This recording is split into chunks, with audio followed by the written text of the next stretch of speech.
Don't touch me, Mark. Her voice was cold, defensive.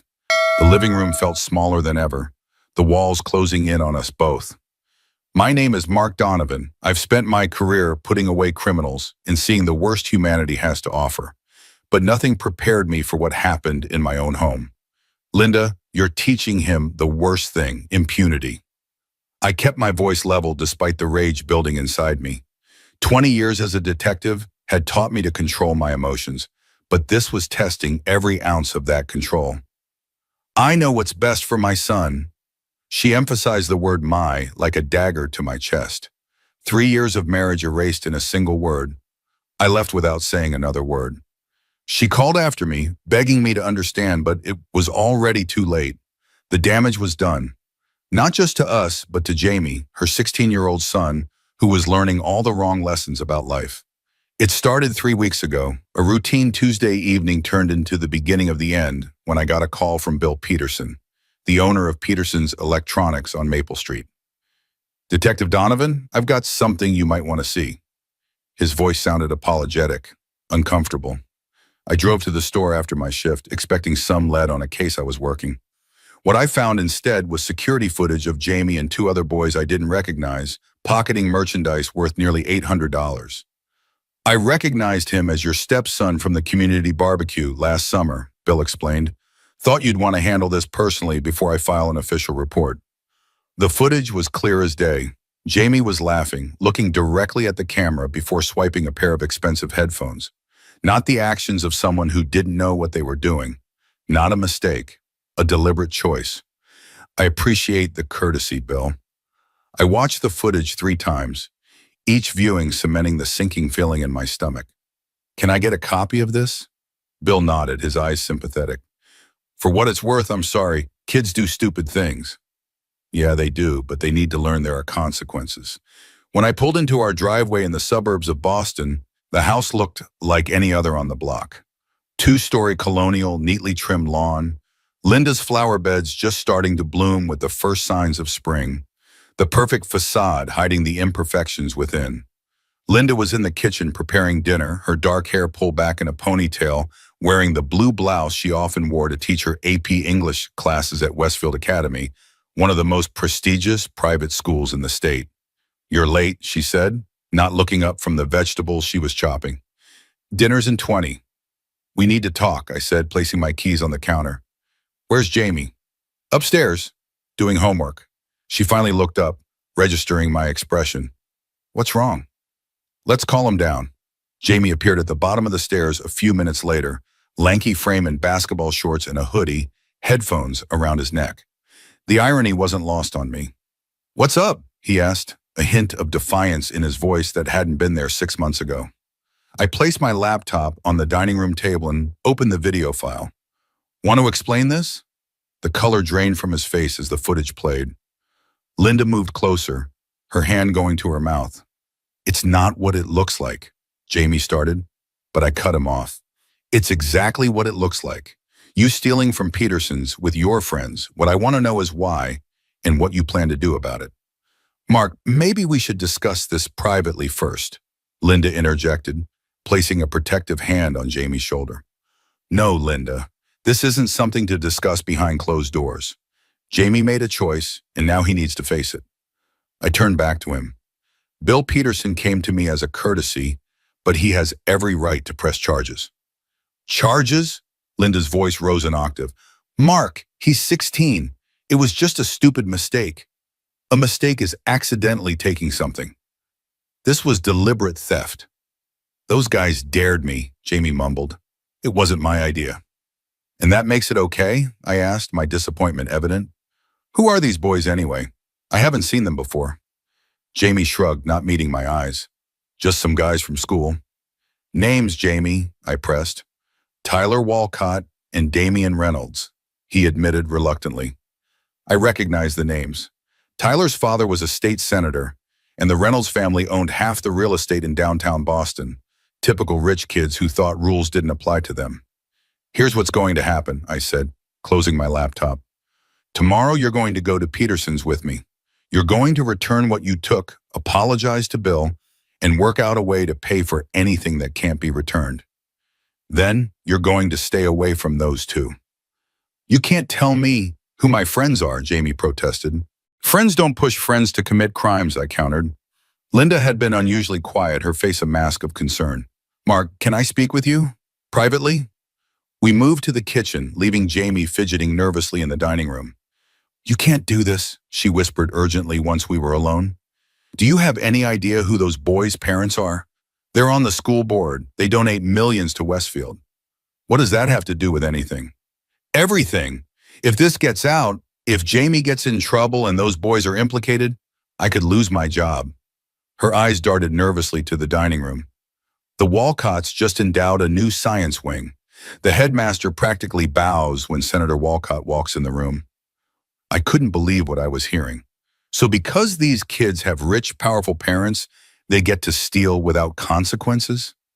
What kind of lesson is that teaching Jamie? It's teaching him how the real world works, Mark. Her voice was bitter, resigned. You of all people should know that justice isn't blind. Some people are untouchable. Not to me, they're not, I said firmly, and Jamie's not going to learn that lesson from me.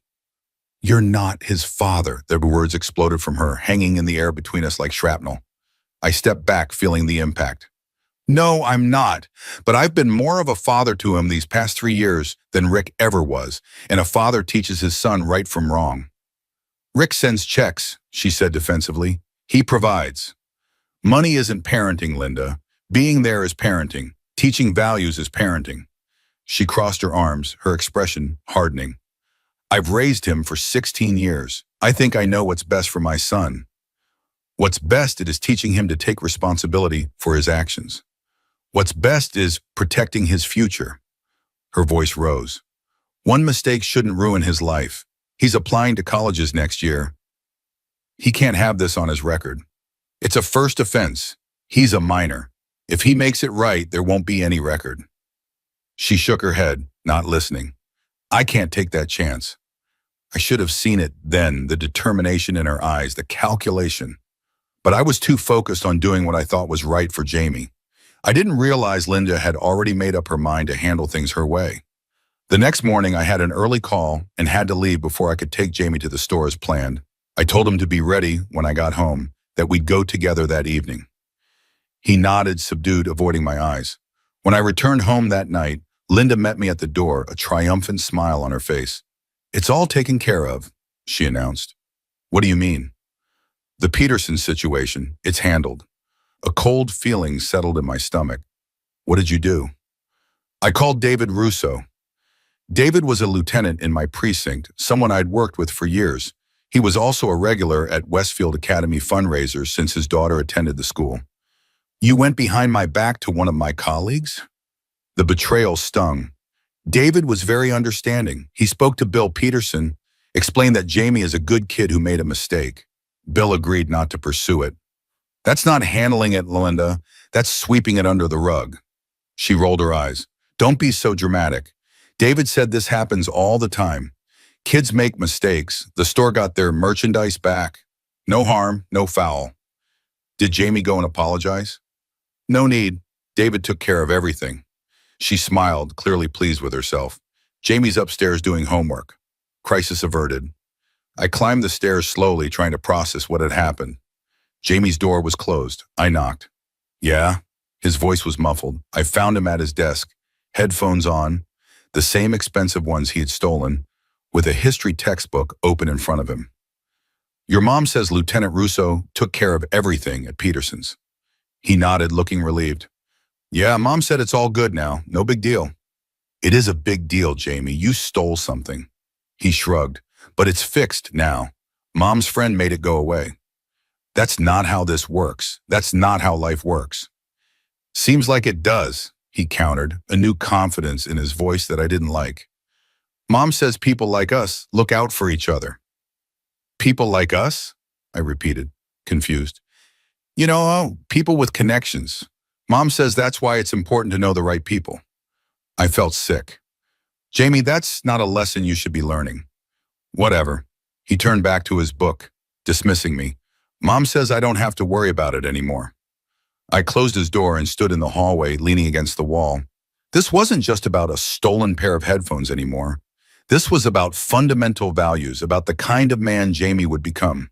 When I came back downstairs, Linda was humming in the kitchen, preparing dinner as if nothing had happened. "We need to talk about what you did," I said.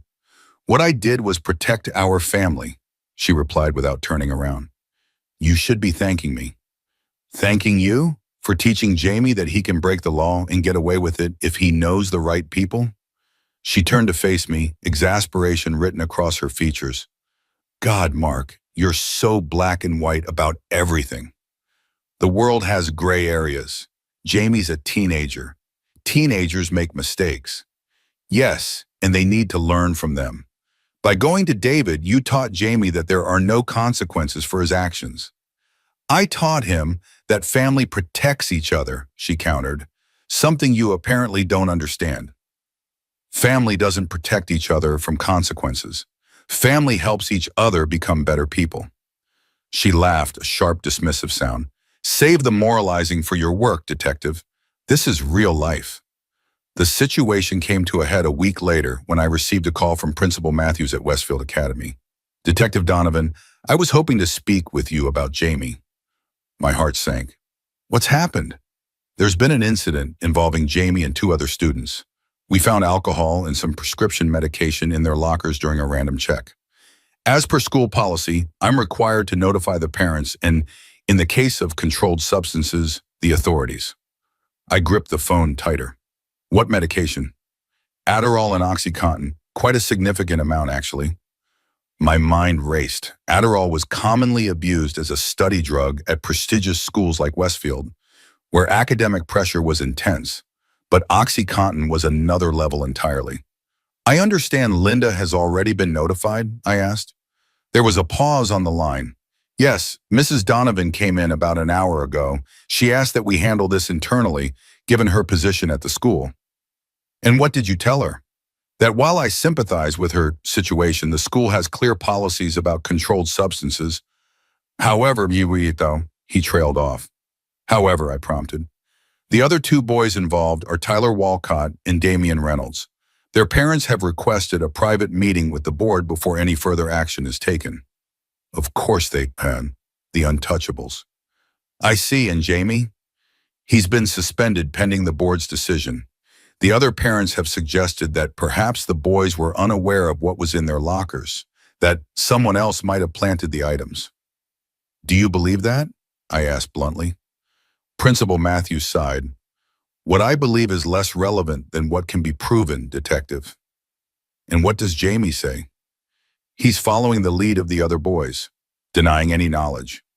I thanked him for the call and hung up. My mind made up. This had gone too far.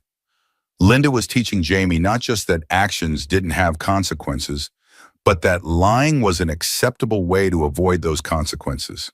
She was setting him up for failure in the real world, the actual real world, not the privileged bubble she inhabited. I found her in the living room when I got home, pacing anxiously, phone in hand. "You spoke to Matthews," she said when she saw me.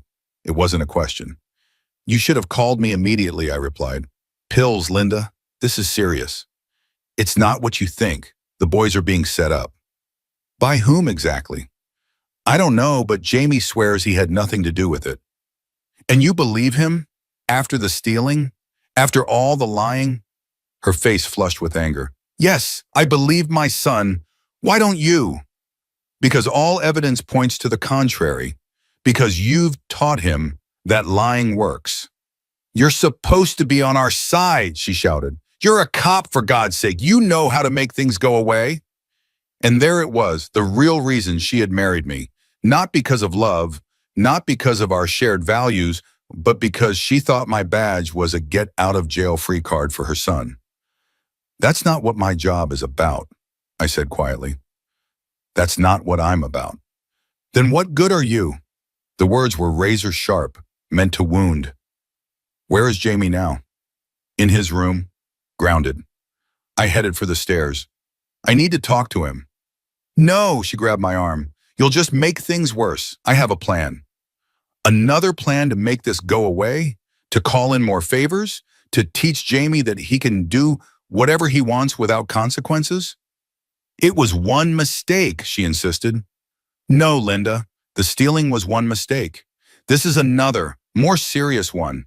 And if we don't address it now, there will be more that's each one worse than the last. You're overreacting. My, do you know what I see every day on the job? Kids who started just like this? Small crimes, excuses, parents who look the other way. You know where they end up? Prison or worse. Jamie is not those kids, she spat. No, he's not. He has advantages they never had, including two parents who should know better. I pushed past her and headed upstairs. Jamie's door was locked. Jamie, it's Mark. We need to talk. Go away, he shouted through the door. This is important.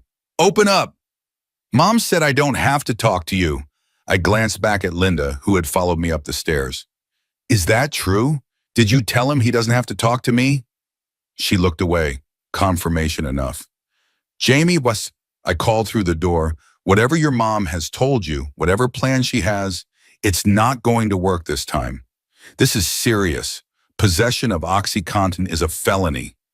Just leave him alone, Mark, Linda hissed. I'm handling it. I turned to face her fully. Like you handled the stealing? By teaching him to lie and manipulate? By showing him how to use connections to avoid consequences? I'm protecting him. No, you're destroying him. My voice rose despite my efforts to stay calm. You're teaching him lessons that will ruin his life. Jamie's door flew open. Stop fighting about me, he shouted. Just stop. He looked terrible. Eyes red, hair disheveled, skin pale. He didn't look like a kid caught in a lie. He looked like a kid in trouble. Are you high right now? I asked bluntly. Mark, Linda gasped. No, Jamie muttered, but his pupils told a different story. What did you take? Nothing. God, just leave me alone. Jamie, listen to me, I said, stepping toward him. Whatever you're involved in, it's not too late to fix it. But you have to be honest. You have to take responsibility. He laughed bitterly. Why, Mom already called Tyler's dad. He's on the school board. He's going to make it all disappear. I looked at Linda in disbelief. You did what? She lifted her chin defiantly. Senator Walcott has agreed to help. All three boys will be cleared. The school doesn't want a scandal any more than we do. And the drugs? What about those? They'll be disposed of. No police involvement. I couldn't believe what I was hearing. Linda, possession of OxyContin is a felony. If Jamie's involved in distributing it, he's not, she interrupted. It was all Tyler's idea. Jamie was just holding it for him. So he did know about it, I said, looking back at Jamie.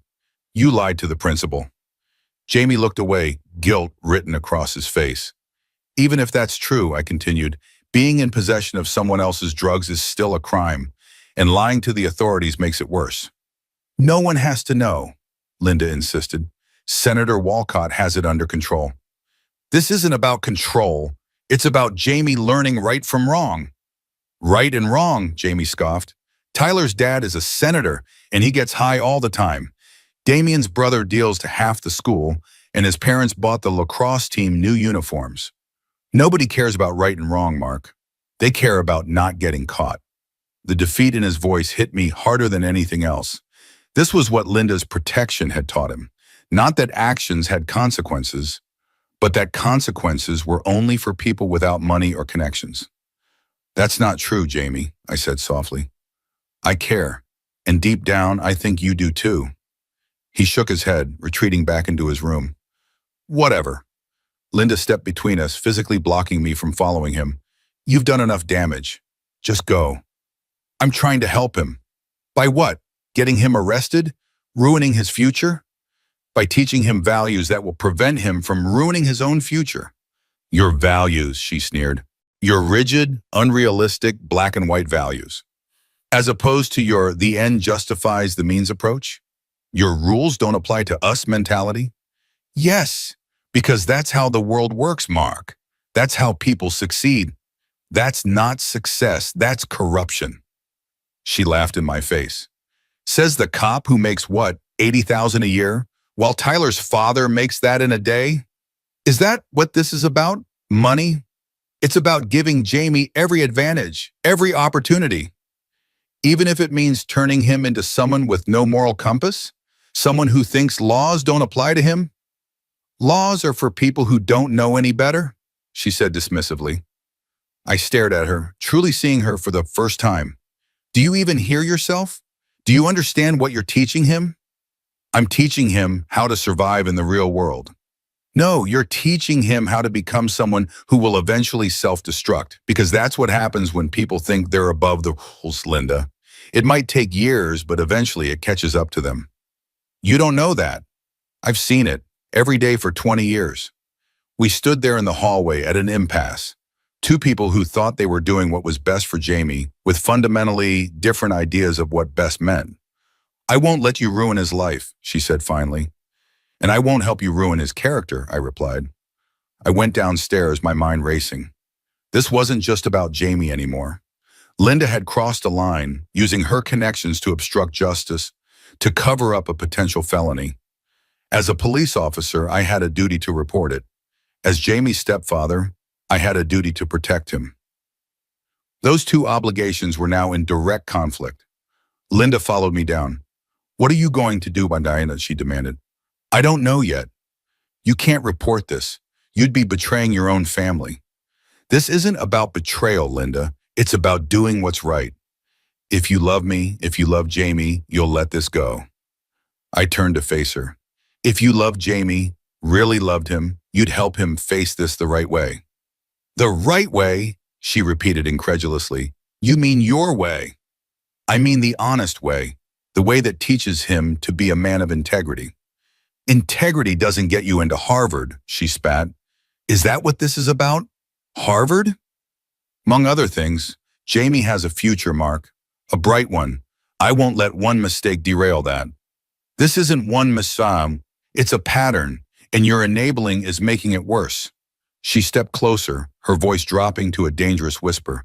If you do anything to jeopardize the arrangement with Senator Walcott, if you breathe a word of this to anyone, we're done, Marcel. Are you threatening me? I'm stating a fact. I will always choose what's best for my son. Even if what's best turns him into someone who thinks he can get away with anything, someone who might end up hurting others or himself. You're being melodramatic. I shook my head, the distance between us widening with every word. No, I'm being realistic. Jamie is heading down a dangerous path, and you're paving the way for him. Just stay out of it, Mark. I mean it. I spent the night on the couch, unable to sleep beside her, unable to reconcile the woman I married with the person standing before me. By morning, I had made my decision. I found Linda in the kitchen, already dressed for school in one of her expensive blouses, hair perfectly styled, makeup flawless, the picture of respectability. I've been thinking about what you said, I began. She looked up warily. And? You're right about one thing. Jamie is your son. You have the right to raise him as you see fit. Relief washed over her face. Thank you for understanding. But I have the right to live according to my own principles. And I can't stay and watch you teach him that dishonesty and manipulation are acceptable ways to navigate life. Her expression hardened. What are you saying? I'm saying I'm done, Linda. I'm moving out. Because of this? Because of one incident?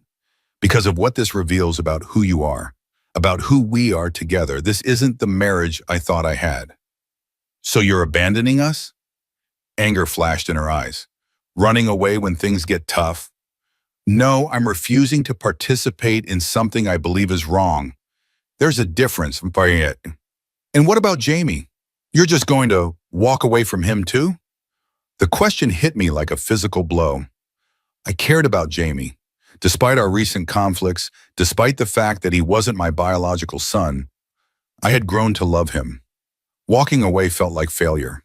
I'll always be there for Jamie if he needs me, I said finally. But you've made it clear that my influence isn't welcome. It's not welcome when you're trying to derail everything I've worked for. What exactly have you worked for, Linda? A son who thinks rules don't apply to him? A life built on connections and favors rather than honest effort? A secure future, she shouted. Opportunities, the kind I never had growing up. And there it was, the root of it all. Linda, who had grown up with a single mother struggling to make ends meet, was determined that Jamie would have everything she hadn't, even if it meant compromising her integrity, even if it meant compromising his. There are better ways to secure his future, I said gently. Easy for you to say. You didn't grow up wondering if the electricity would be turned off. You didn't wear secondhand clothes to school and get mocked for it. No, I didn't. But I grew up learning that character matters more than possessions. That integrity is worth more than status. She scoffed. Noble sentiments from someone who's never had to worry about status. There was no reaching her. The gulf between us was too wide. Our values too different. I'll pack some things and be gone by tonight, I said, turning to leave. If you walk out that door, don't bother coming back, she warned. I paused, looking back at her. Linda, you're teaching him the worst thing. Impunity.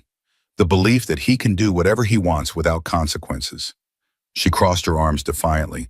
Don't touch me, Mark. I know what's best for my son. I left without saying another word.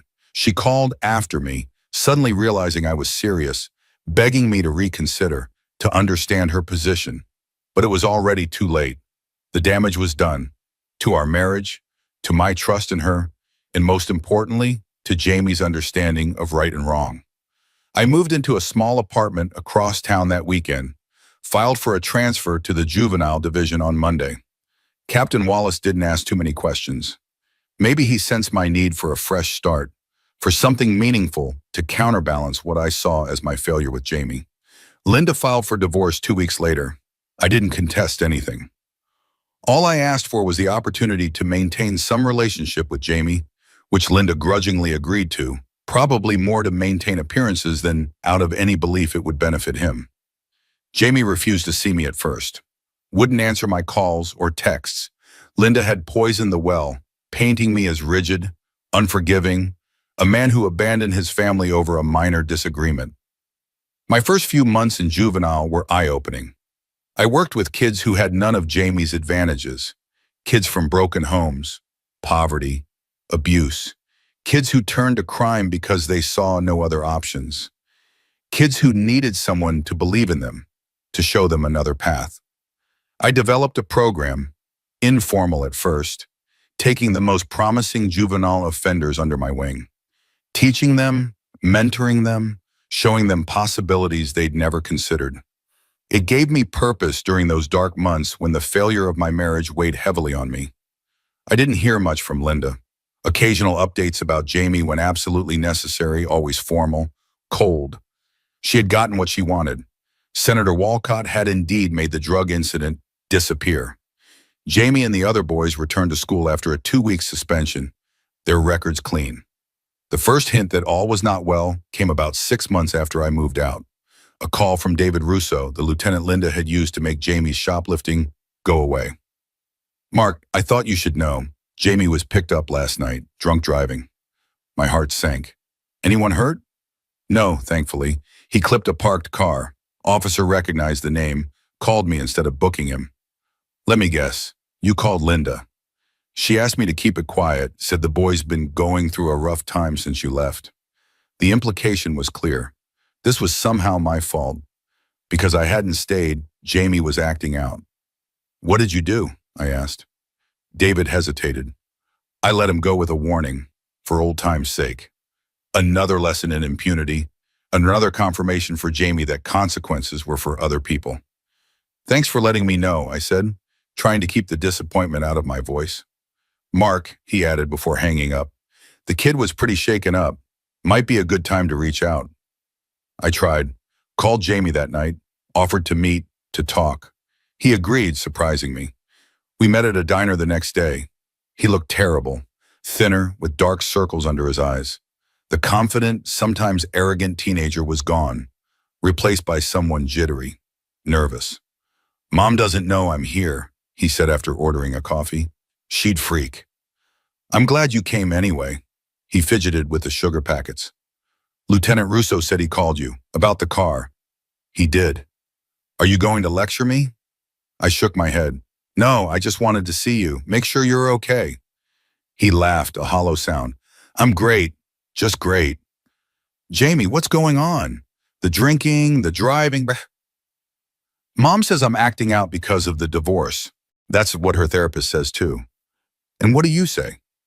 He looked up, meeting my eyes for the first time. I say it's easier. What's easier? Not caring, not trying. Everyone expects me to screw up anyway. I don't, I said quietly. He studied me, searching for the lie, the hidden agenda, finding none. Why'd you really leave? He asked suddenly. You know why. Your mom and I had different ideas about handling the situation at school. She said you wanted to throw me to the wolves, that you wanted me to go to jail to teach me a lesson. I sighed. That's not true. I wanted you to take responsibility for your actions, to make amends. That doesn't mean jail. Then what does it mean? It means facing what you did, accepting the consequences, learning from them. He was quiet for a long moment. Tyler and Damien think it's hilarious, that we got away with it.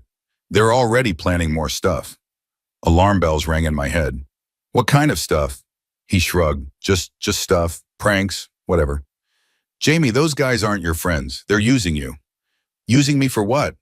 I don't know, but friends don't encourage friends to do things that could ruin their lives. He stirred his coffee absently. Maybe my life is already ruined. It's not. You're 16. You have your whole future ahead of you. I told him about my work in juvenile, about the kids I was helping, the program I was developing.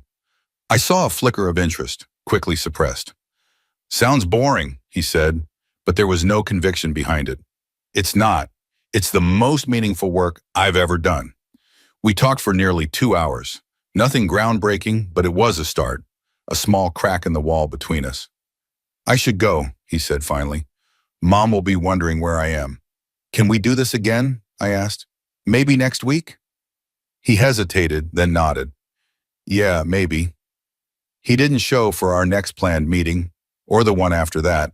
Linda had found out, had reinforced the narrative that I was the enemy, the rigid moralist who would have sacrificed his future for an abstract principle. I kept trying, kept reaching out. Sometimes he responded, sometimes he didn't. Our relationship consisted of occasional text messages and rare, furtive meetings that always left me worried about his path. My program for juvenile offenders quickly became my salvation. Within months, word spread about the results we were achieving. The district attorney noticed the reduced recidivism rates and brought the mayor on board. By my 1-year anniversary of leaving Linda, Second Chance was officially launched with city funding and a dedicated space in one of Boston's toughest neighborhoods. Meanwhile, Jamie was spiraling further downward. Through occasional text messages and Linda's reluctant updates, I learned his grades were plummeting and his behavior worsening. Now 17, almost 18, he continued to rely on his mother's connections to escape consequences, becoming more reckless with each close call. It was during the second month of the program that I received a call from an unknown number. Is this Detective Donovan? The voice was female, professional. Yes, who's this? This is Nurse Reyes from Boston General. I'm calling about Jamie Harmon. You're listed as his emergency contact. My blood ran cold. What happened? Is he okay? He's stable, but he's been admitted for an overdose, OxyContin and alcohol. I rushed to the hospital, heart pounding. Found Jamie in a private room, pale against the white sheets, an IV in his arm. 18 years old now, legally an adult, but looking so young and vulnerable in the hospital bed. Where's Linda? I asked the nurse. We've been trying to reach her. No response yet. Jamie stirred, eyes fluttering open. Recognition, then shame crossing his features when he saw me. Hey, I said softly. You shouldn't have come, he mumbled. Of course I came, your family. He turned away. Mom's going to be pissed they called you. Why? Because she wouldn't want me to know you overdosed? Because she doesn't want anyone to know. Always appearances, always the facade. What happened, Jamie? He was silent for so long I thought he wouldn't answer. Then, it was an accident. Taking OxyContin with alcohol is never an accident. I didn't mean to take so many, he clarified. Lost count. How long has this been going on? Another long pause. Since you left. The words hit me like a physical blow. Jamie, not your fault, he interrupted. My choice, like you always said. Where did you get the pills? Where do you think? Tyler, Damien, the untouchables. Bitterness laced his voice. Those guys again? I thought, what? That I'd listen to you? Drop my friends? They're not your friends. He laughed, a harsh sound that dissolved into coughing. No kidding. Found that out tonight. What do you mean? He shifted, wincing at the movement. They left me. When I started puking, when I couldn't stand up. They drove me to the emergency entrance and pushed me out of the car. Didn't even stop completely. Anger surged through me. They just dumped you? They could have killed you. Pretty sure that wasn't their concern. Jamie, these guys are dangerous. You need to stay away from them. Little late for that advice, he muttered. Linda burst into the room then, a tornado of panic and righteous indignation. What happened? She demanded, ignoring me completely. Are you okay? Why didn't you call me first? He was unconscious, Linda, I said quietly. The hospital called his emergency contacts. She whirled on me. Why are you even here? You walked out on us, remember? I'm here because Jamie needed someone, and apparently you weren't answering your phone. I was in a school board meeting. Some of us have responsibilities we don't just abandon. Jamie stirred again.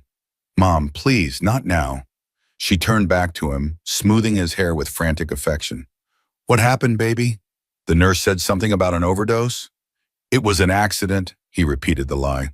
Of course it was, she agreed immediately, desperately. We'll get this sorted out.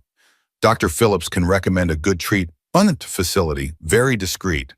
I don't need treatment, Jamie protested. It was one point a day. Linda nodded, already constructing the narrative. Exactly. Just a one-time mistake. Nothing to make a big deal about. I couldn't believe what I was hearing. Even now, even with Jamie in a hospital bed recovering from an overdose, she was minimizing, enabling, looking for the quick fix that would make the problem disappear without actually addressing it. Linda, he needs help, I said firmly.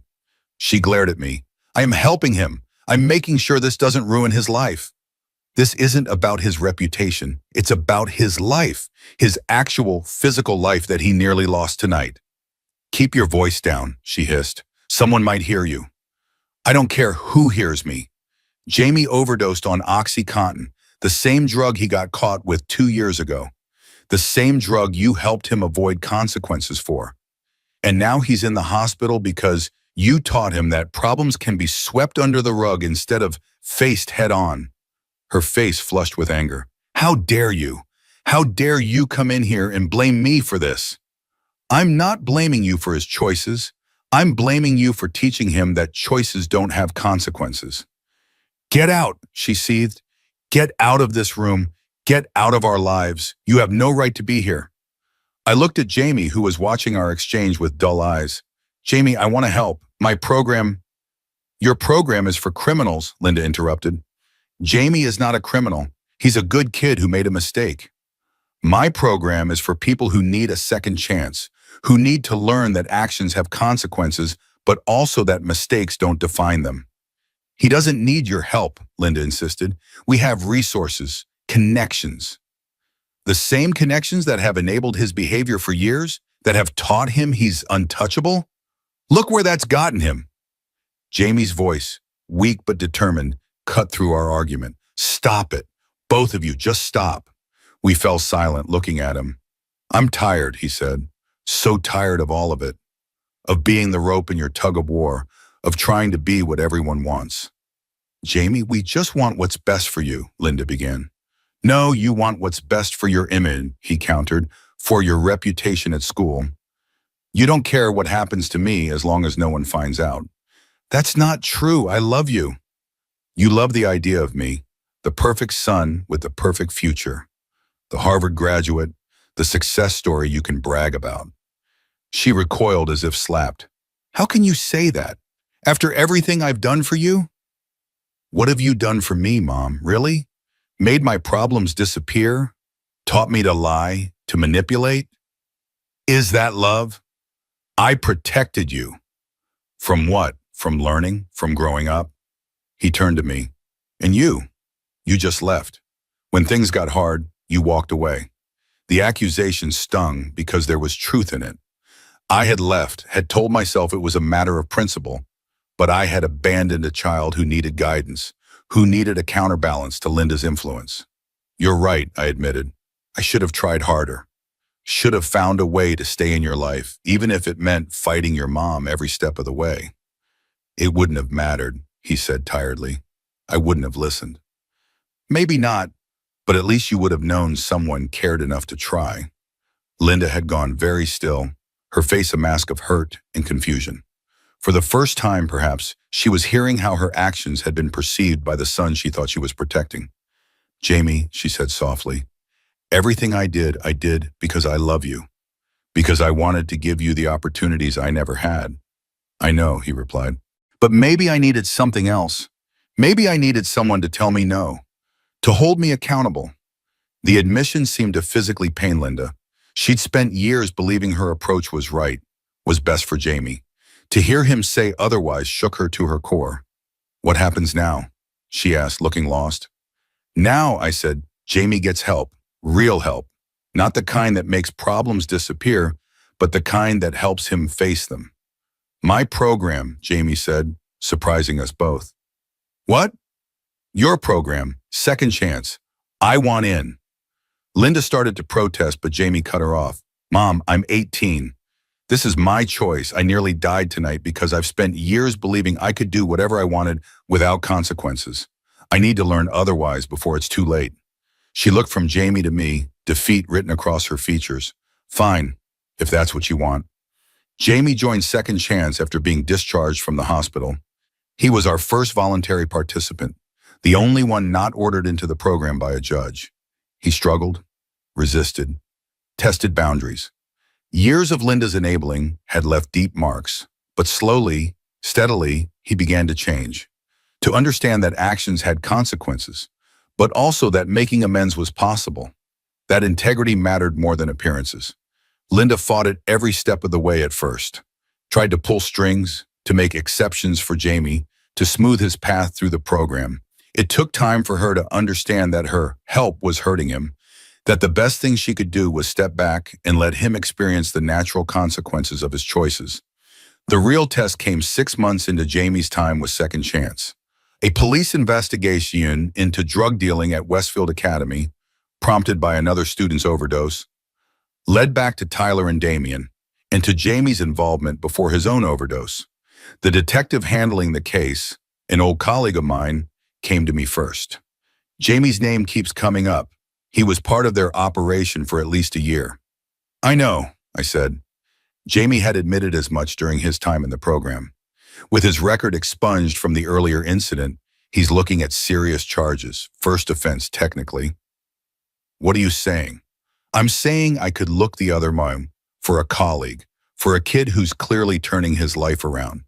The old Linda playbook. Make it disappear. Use connections. Avoid consequences. No, I said firmly. Jamie needs to face this.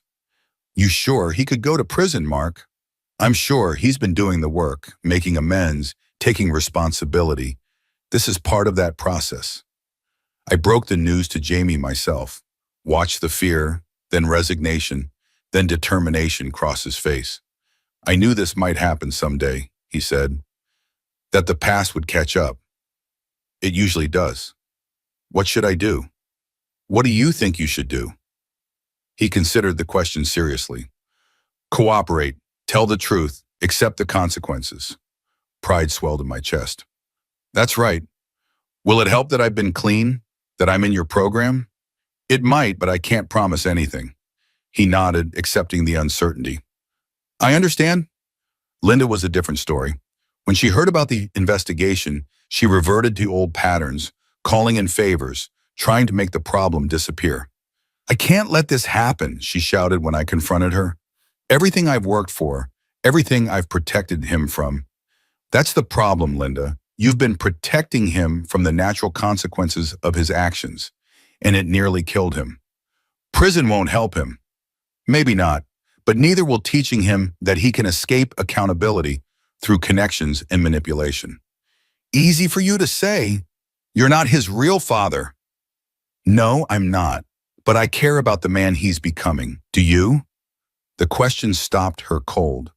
"Of course I do," she whispered. "Then let him face this. Let him take responsibility. It's the only way he'll truly grow." It was the hardest thing she'd ever done, but eventually Linda agreed.